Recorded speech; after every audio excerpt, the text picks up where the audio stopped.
Today we're breaking down The Langoliers, a novella written by Stephen King, published in 1990 as part of his Four Past Midnight collection. It's a science fiction horror story that combines elements of time travel with King's signature supernatural terror.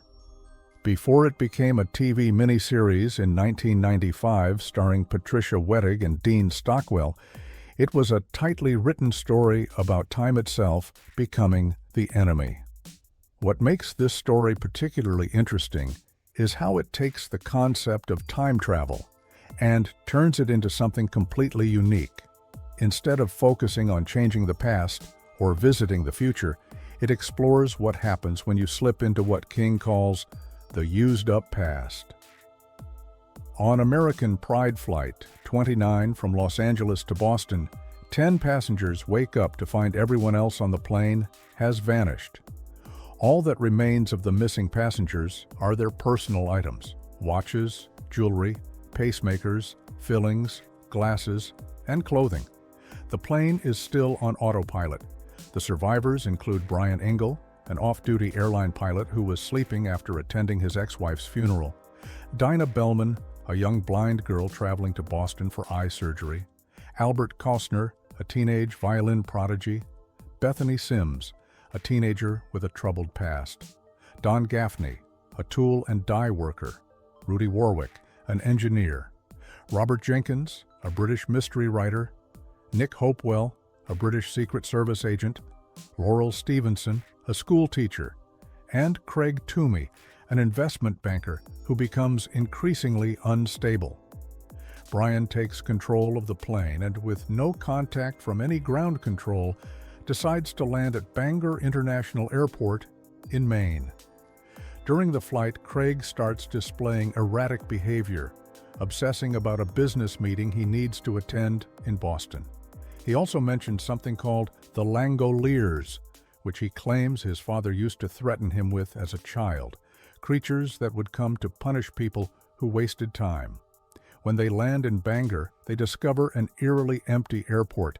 The air feels thin and stale. Food has no taste. Matches won't light. Sounds don't echo. Everything seems dull and lifeless. Robert Jenkins, using his mystery writer's analytical mind, develops a theory. They've somehow slipped about 15 minutes into the past through a time rip. But this isn't the normal past. It's what he calls the used-up past, a place where time has already happened and moved on. Meanwhile, Dinah, despite being blind, senses something approaching from the east. She describes hearing a sound like cereal being chewed, getting louder and closer. Jenkins expands his theory. The Langoliers are real, but they're not monsters that punish lazy people. They're more like cosmic cleaning crews that devour used time to make way for the new present. The group realizes they need to escape this dead past before the Langoliers arrive. They plan to fly back through the time rip, but they need to refuel the plane. The airport's electric fuel pumps don't work in this dead time, so Albert and Nick devise a plan to manually siphon fuel from other planes. During the refueling operation, Craig completely loses his grip on reality. He attacks Bethany with a knife, believing she's trying to make him late for his meeting. Don Gaffney tries to protect her and is killed. Dinah, who has been psychically aware of events throughout the story, confronts Craig. She allows him to kill her, knowing her sacrifice will buy the others time to escape. As they prepare the plane for takeoff, they can finally see the Langoliers approaching, dark spheres filled with endless rotating teeth, consuming everything in their path. The group boards the plane and takes off just as these creatures begin devouring the airport. To escape, they need to fly through another time rip that appears as an aurora in the sky. The timing must be perfect. Too early, and they'll run out of fuel. Too late, and they'll be devoured along with the past.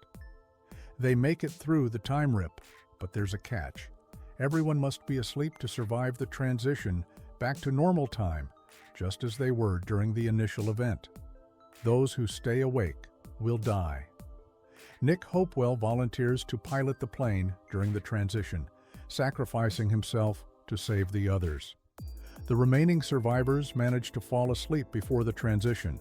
They wake up safely back in Los Angeles, essentially having traveled back in time to just before their original flight. They retain their memories of the entire experience, but have returned to the moment before it all began. The story won the Bram Stoker Award for Best Collection in 1990 as part of Four Past Midnight. In 1995, ABC adapted The Langoliers into a two-part television miniseries. The adaptation was directed by Tom Holland, who had previously directed the film adaptations of King's Child's Play and Thinner.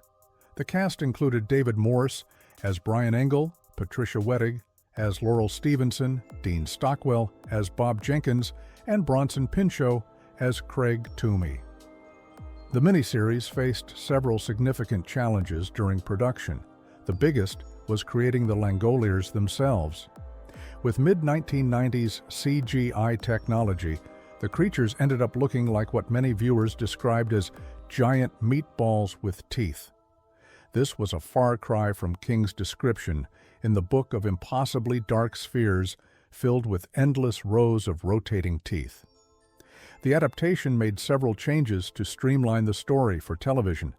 Some character backstories were condensed or eliminated, and the complex philosophical discussions about the nature of time were simplified. Craig Toomey's descent into madness was made more abrupt, and Dinah's psychic abilities were downplayed. Despite these changes and the limitations of the special effects, the miniseries was successful in capturing the claustrophobic atmosphere of the story. Bronson Pinchot's portrayal of Craig Toomey received particular praise, with critics noting how he managed to make the character both terrifying and pathetic. The TV version premiered to solid ratings but mixed reviews. While many praised the performances and the building tension of the first half, the revelation of the CGI Langoliers in the second half was widely criticized. However, over the years, the miniseries has gained a kind of cult following, with fans appreciating its ambitious attempt to bring King's complex story to the screen despite the technical limitations of its time. Today, The Langoliers remains one of King's more unique stories, offering a different take on both time travel and horror. The novella continues to be praised for its originality, while the TV adaptation serves as an interesting example of both the ambitions and limitations of mid-1990s television science fiction. If you enjoyed this breakdown of The Langoliers, make sure to like and subscribe for more complete book analysis videos. Thanks for watching.